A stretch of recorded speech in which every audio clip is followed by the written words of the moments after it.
Welcome back to the channel. My name is Justin Nowell, and today we are going to be watching my round 2 match at the UBC Copenhagen tournament versus G1 BMAB Grandmaster Thomas Myhr.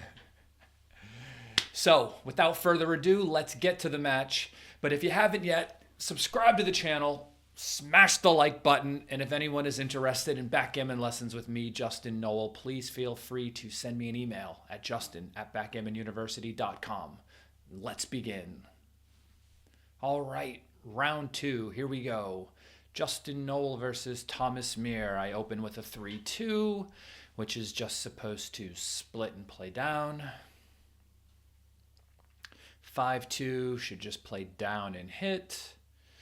We do a lot of this fighting in the opening. This is interesting. I'm supposed to just come around and play down. I generally like to make structure earlier in the game. This 2-6 is good, and I missee this play entirely over the board, by the way. I see this and I just go, well, all the blots, but like locking up permanent assets in the beginning of the game is what it's all about. And here they have to enter and hit, so being able to make the 20-point anchor in that spot and just hit loose on the 7, even though I know I can get hit back, and I probably get hit back less on the outs. Sorry, I probably get hit back more on the outside. Getting hit back on the 20-point is kind of devastating, because if I don't hit back and they make it, I'm in a bad spot. I got very lucky here, in my opinion, that my opponent didn't enter and hit me on the 5, which is like the thing I should be fearing the most here, right? You want to fight for these points in the opening before everything is established. So the fact that the point was just made like this allowed me to consolidate my position. And so instead of me rolling double 6s from the roof, which, might have happened, who knows, in a different universe, now I roll double 6s and get to clean everything up in a 6-3, and I guess I have to double now. I know they're on the 23-point anchor, and I have gaps on the 4 and 5, but if you look at the race, I'm up over 50 pips. I'm shooting at another blot. So a lot of things can go right, and I shouldn't just focus on the things that can go wrong. So I think cube, and then I have to cube, because I know if I start thinking too much about it, I might talk myself out of it. And there's nothing about the score here that would make me feel otherwise. So I was taken, which of course is totally reasonable, and they have to play 13-9 and hit here. I know it leaves blots a bunch of places, but if you let that last guy get away, I don't know how you plan on winning. So you kind of have to hit, even though you're like, I can use my 3 to make the 20-point anchor, but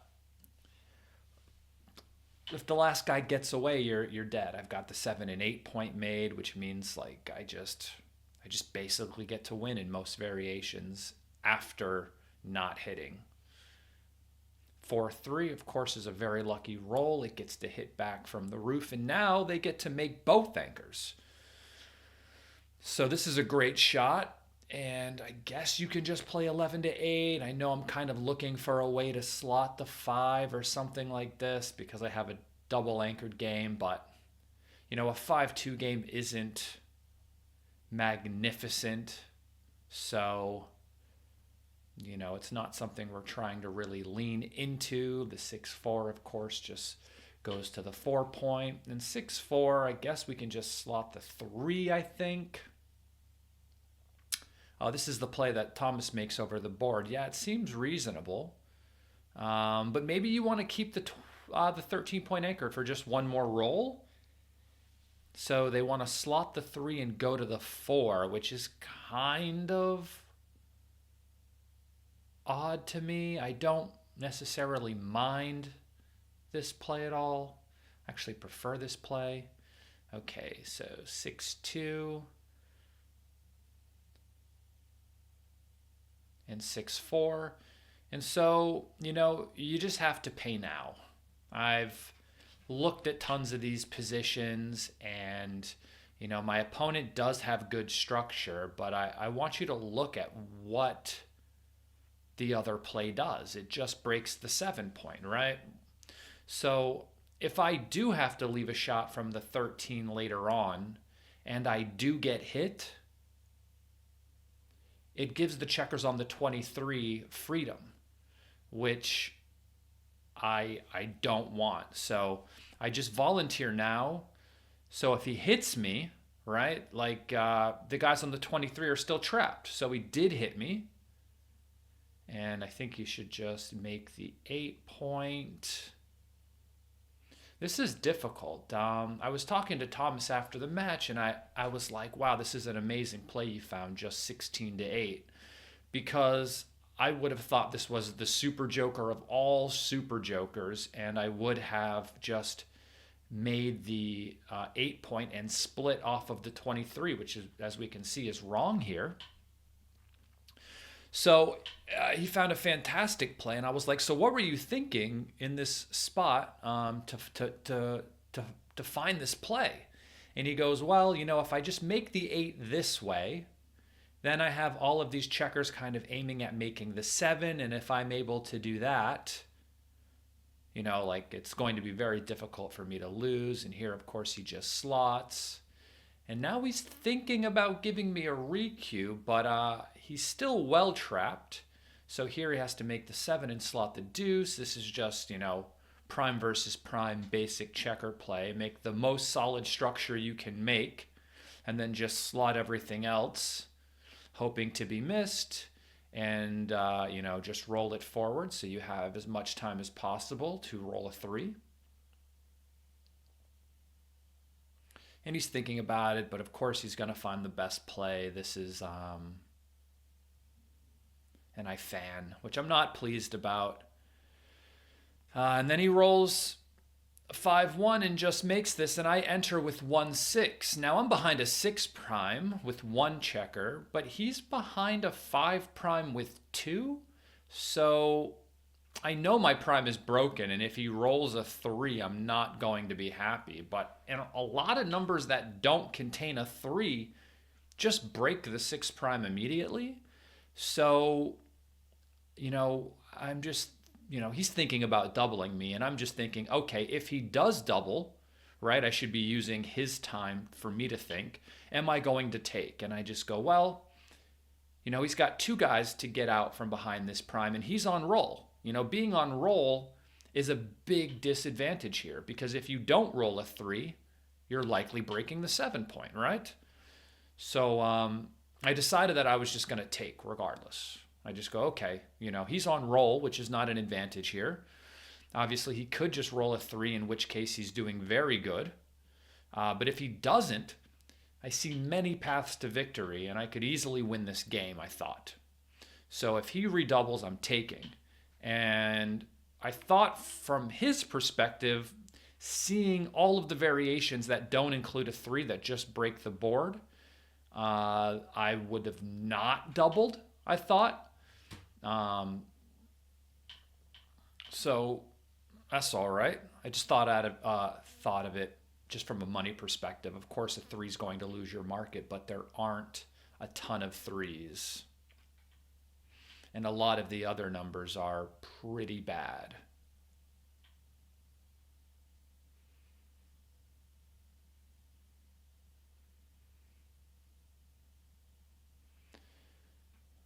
But he's given it some thought. Of course, this is a big decision, but I've already made mine by this point. He doubles, and I'm like, okay, take.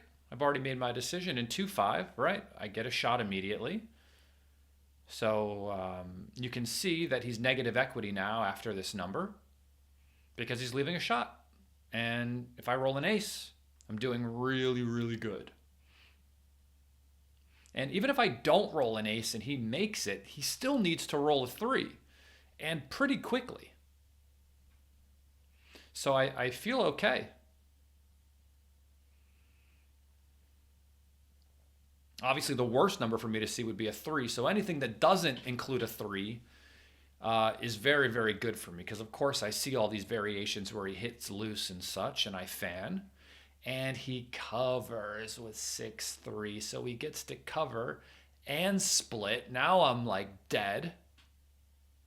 Of course, they force me to, oh, but double six is very fast. So there goes his timing. Now he needs another 3 almost immediately, or his prime is going to break. Please don't roll a 3. 5-2, the prime starts to break. 6-5, I'm in and out. And he rolls a 3-2. Okay, so now he gets to step up. And I roll double 3s. I'm not sure if I had a cube there. I don't think that I did, but maybe I did. I'm not sure. And I'm going to play to the 3-point here because I want to redouble to 8.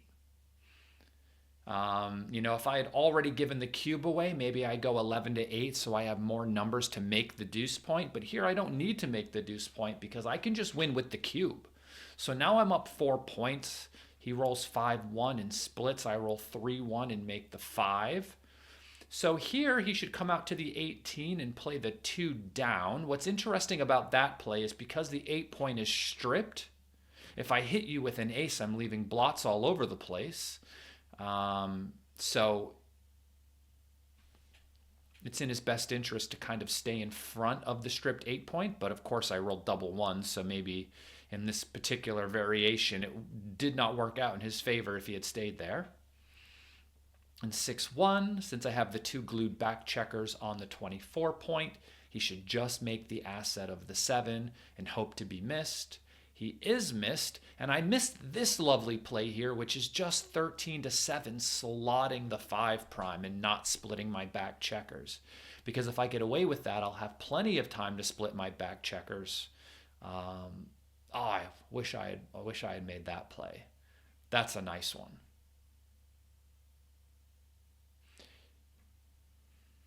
Double 3s should just make the 4 and the 3, I think. The other 3s can't really move or do anything all that good. So, you don't want to just make the 5 and leave a shot, so we make the 4 and the 3. And now I'm like a little claustrophobic here. I would love to anchor with something or hit with something, and I don't. So I'm not coming out because I'm not up in the race. So I'm not trying to get hit. All I really want to do is make an anchor or force him to attack me loose. So I'm just going to sit there, right, and just wait. So here's my ace. So the ace is really good. That means I just get to take everything now. And 6-2 just runs out. And please hit. I do hit. And I go to the 4. Oh, no, I don't. I think I come out, actually. And I think this is only wrong at the score. I think for money, coming out is clear. 3 away, 7 away is a very special score where, you really do not want to be cubed and lose a gammon at this particular score. It would be devastating to kind of give up your entire lead in one game. And so we tend to make plays that are a bit more solid state, a bit more, maybe less wins, but less gammon losses.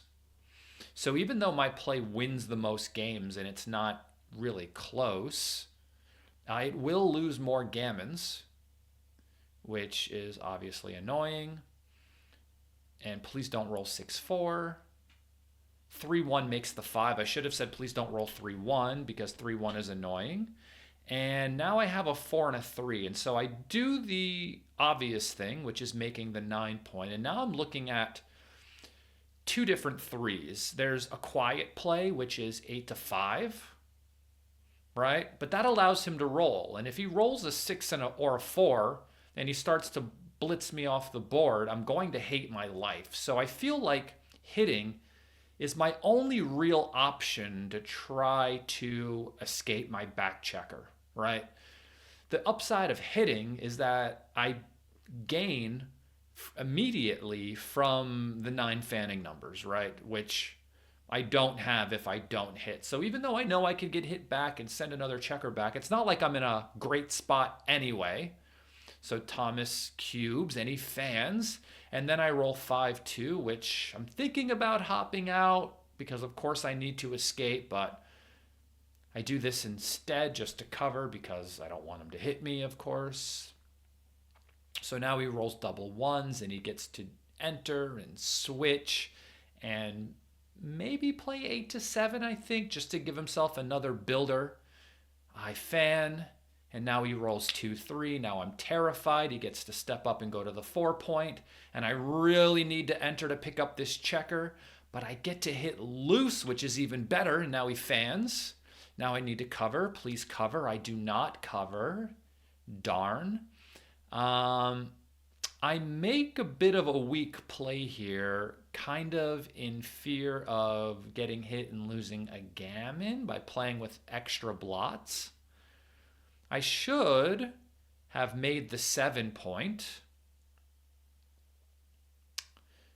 just in case he rolled an ace so he can get trapped. I didn't, though. I made like a 1.7% blunder. I mean, not blunder, mistake. But, you know, I was worried about getting G'd. And now he rolls double sixes after I fan, and he should just make the ace point. I think this is a pretty clear play. So his play is going to win more games, which is just coming all the way around and making the bar.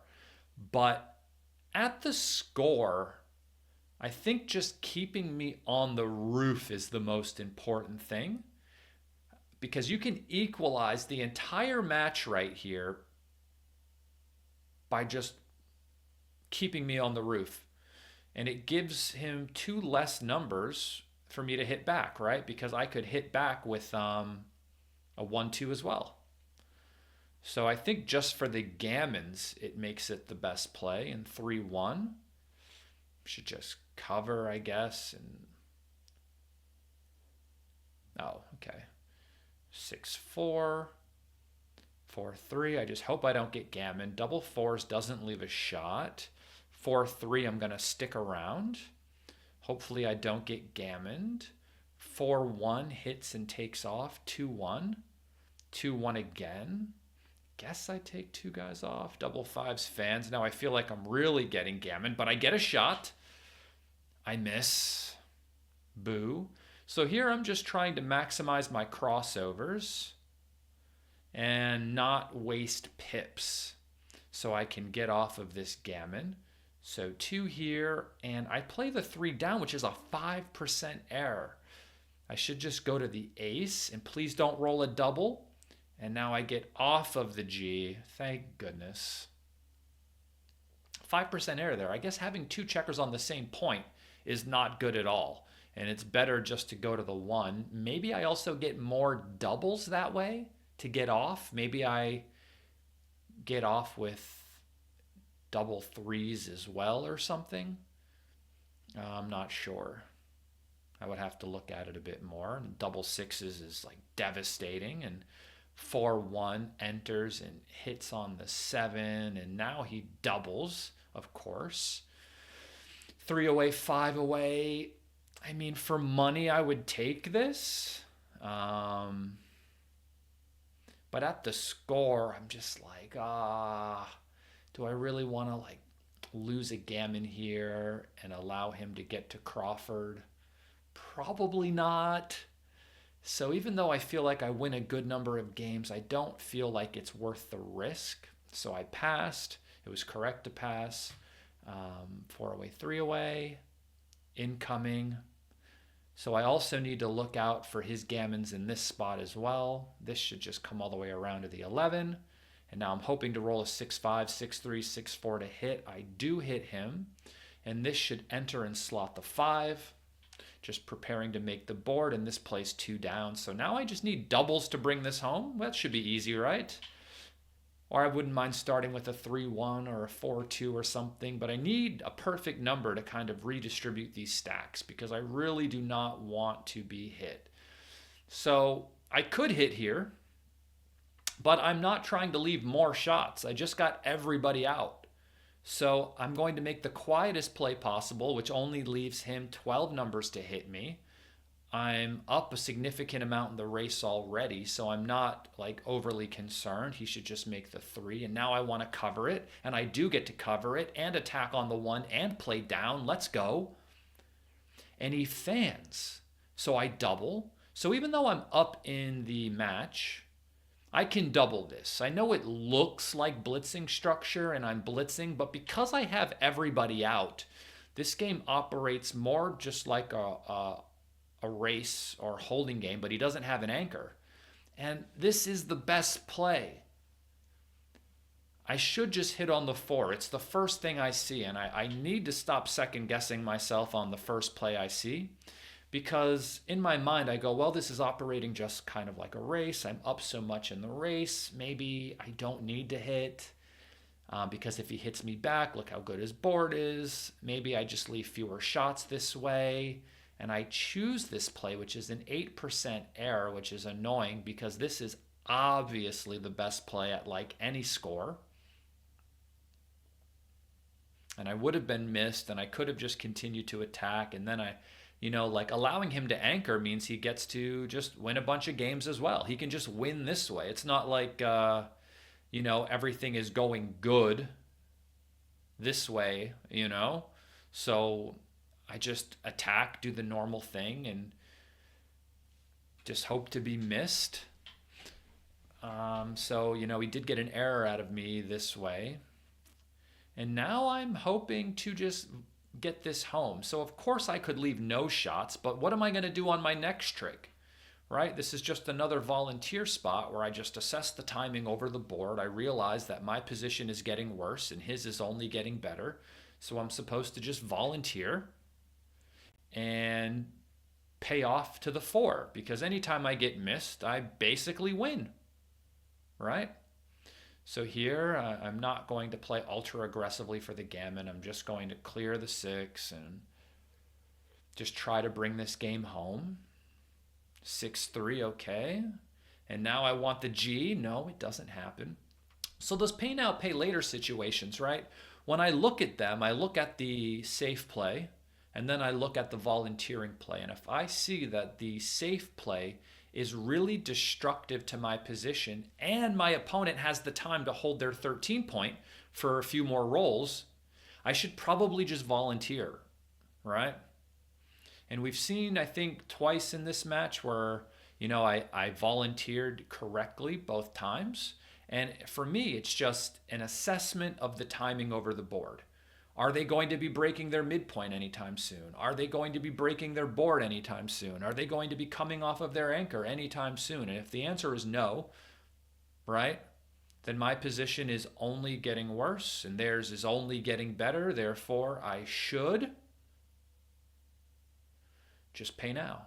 And I win almost every variation where I'm missed. All right. Now I'm at Crawford 4 away. And here, what's the answer? Oh, he just enters. What is this? He has the whole... Is this me? This is him. Okay, he should just enter and make the 5, I guess. This is still on last play. I must have fallen asleep while doing the transcription. Okay, not... Oh, he wasn't on the roof, so just move and cover the 5. Okay, that makes sense too. 4-3. Okay, I could just come all the way out, which I think I prefer. I don't want him to hit me on the bar and like slot the bar either.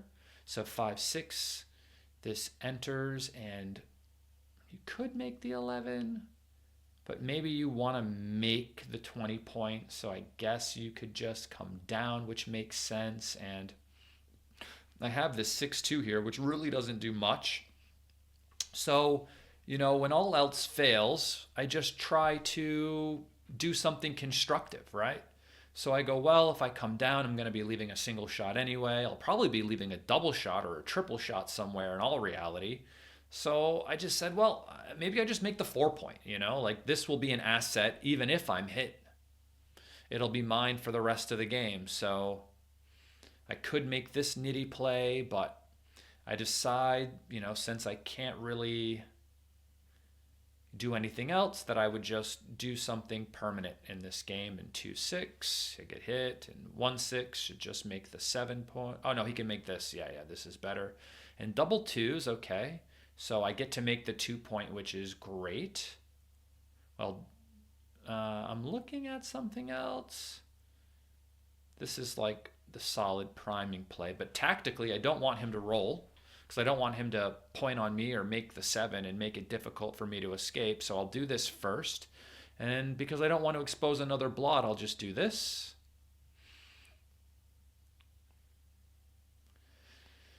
And this is a difficult play. I can see this play. And now I get to hit twice, which allows me to swing the momentum. They fan. I get to come down and cover. And he fans again. And 3-1. Okay, I step up, so I now have 4s and 6s out instead of just that.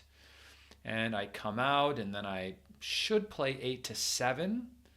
I play 10-9, though, just to get off of double 5s. Pretty close, I think. Double 3s gets to make it, and now I switch just so they can't make the 1 point. And double 2s, I come down, I think I make the 9 and go to the 14. But I should switch and play 6-4, which is interesting. They don't want the gap in the middle of the structure because then it's a point where I now have to jump the 6-point and the 5-point over the gap in the 4-point in order to bring the game home, which the computer thinks is going to be tough. And since they have 3 on the roof, I don't really have to worry about much. I do get to close the structure, but I could leave a shot with 6-5. I don't.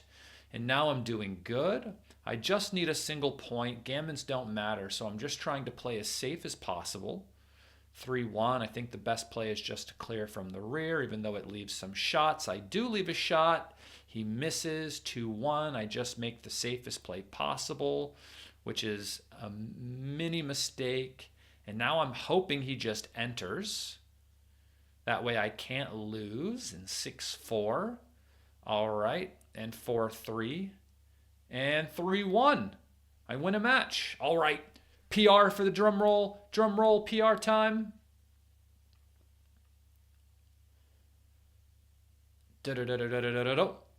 All right.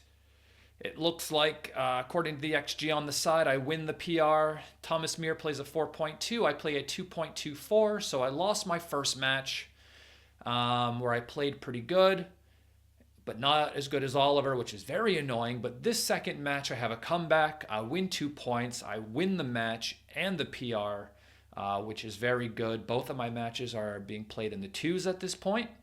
All right, so if you enjoyed this match, please smash the like button. Subscribe to the channel if you haven't already. And if anyone is interested in backgammon lessons with me, Justin Nowell, please feel free to send me an email at justin@backgammonuniversity.com. And I'll see you on the next one.